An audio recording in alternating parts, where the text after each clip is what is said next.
झारखंड सरकार के द्वारा पोषण सखी को पुनः बहाल करने के फैसले के बाद पोषण सखियों के बीच खुशियों का माहौल है।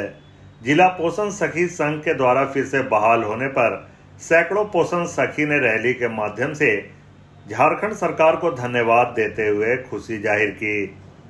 पोषण सखी संघ की अध्यक्ष रूबी खातून ने कहा कि सरकार की यह बहुत अच्छी पहल हुई है कि हम लोगों को पुनः बहाल किया गया। उन्होंने कहा कि हमारा जीवन अंधकार में जा रहा था, जिसे फिर से रोशनी दी गई है। अब हम समाज की उन्नति के लिए बेहतर तरीके से काम करेंगे। सरकार ने हम लोगों के लिए सोचा और आर्थिक उन्नति में हम लोगों की मदद की। वहीं स्थानीय झरिया विधायक पूर्णिमा नीरज सिंह ने कहा कि सरकार जो कहती है वह कर रही है। झारखंड की आधी आबादी को लेकर सरकार दृढ़ संकल्पित है।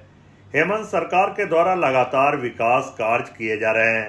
इसके साथ ही साथ यहाँ के लोगों की आर्थिक उन्नति कैसे हो, खास तौर पर महिलाएं कैसे आत्मनिर्भर बने, इस पर विशेष फोकस किया जा रहा है। उसी कड़ी में यह सब काम हो रहा है।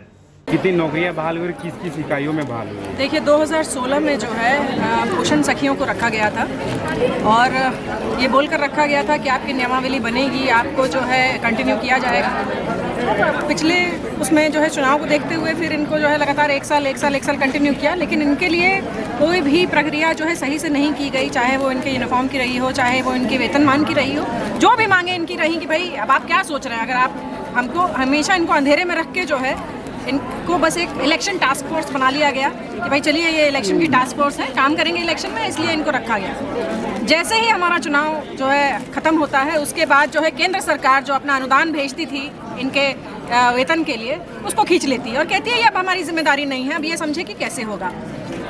इसमें हमें जब ये पता चला कि 6 जिलों में जिन 10,388 पोषण सखियों को रखा गया है, उनको हटाने की बात चल रही है। सबसे पहले ये जब हमारे पास आई कि पहले हमारा वेतनमान बढ़ना चाहिए, तब तक हमारे पास दूसरी समस्या आ गई। हमने कहा वेतनमान बाद में मांगिएगा, पहले तो यह केंद्र सरकार आपका अनुदान ही नहीं दे रही है, तो पहले आप केंद्र सरकार से पूछिए कि वो आपका अनुदान क्यों नहीं दे रहे। जब उन्होंने रखा, राज्य सरकार ने आपको नहीं रखा लेकिन केंद्र सरकार ने आपको रखा, एक डबल इंजन की सरकार ने आपको रखा था, ये बोलकर तो आज पहले तो उन्होंने जो अनुदान खींच लिया उसको दीजिए वापस, लेकिन धीरे धीरे एक प्रक्रिया के तहत इन्होंने अनुदान कम किया और उसके बाद अनुदान खींच लिया और फिर इनकी जो सेवा थी उसको ही समाप्त कर दिया।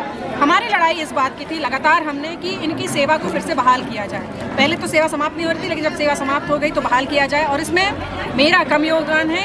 ये जो 10,388 महिलाएं हैं, ये अपने हक और अधिकार के लिए लड़ी। आप समझ रहे हैं कि झारखंड जैसे प्रदेश में अगर आप महिलाओं को नौकरी देते हैं तो आप 10,388 महिलाओं को नहीं दे रहे हैं, आप 10,388 घरों को वो नौकरी दे रहे हैं और 10,388 परिवार उससे जो है सुधर जाएंगे। झारखंड राज्य एकत्रित पोषण सखी संघ की मैं प्रदेश अध्यक्ष अंजनी कुमारी। हम लोगों की सफलता मिली, हम लोग पुनर्जीवन मिला, पुनर्बहाल होकर हम लोग को पुनर्जीवन मिला। ये ऐतिहासिक जीत है हम लोग की। और जब तक मैडम नहीं होती ये संभव नहीं हो पाता। बहुत ऐसे हमारे सत्ताधारी विधायक हैं, बहुत ऐसे मंत्री हैं जो हम लोगों का भरपूर सहयोग किए हैं, भरपूर समर्थन किए हैं और उनके लिए हम लोग तहे दिल से शुक्रिया उनको करेंगे। और ये सब तो छोटी मोटी चीज़ है, हम लोग और कुछ नया करना चाहते हैं और कुछ बड़ा करना चाहते हैं। हम लोग का बहुत जल्द हम आग्रह करेंगे कि बहुत जल्द हम लोग का ज्वाइनिंग भी हो जाए और उसके बाद हम लोग मैडम लोग को उससे ज़्यादा करेंगे। कितने लोगों को मिली है संख्या? हम लोग 10,388 संख्या में है और सभी को नौकरी मिली है, पुनर्बहाल किया गया है। ये हेमंत दादा के में हुआ है, हेमंत दादा के सरकार में हुआ, शायद दूसरे सरकार होती तो नहीं हो पाता, लेकिन इनके सरकार में हुआ। उनका आभार प्रकट करेंगे हम उनका आभार प्रकट करेंगे। और सबसे बड़ा योगदान इसमें जो रहा है हमारी कल्पना मैडम का रहा है। वो आई, महिला का दुख दर्द समझी, हम उनको तहे दिल से आभार प्रकट करेंगे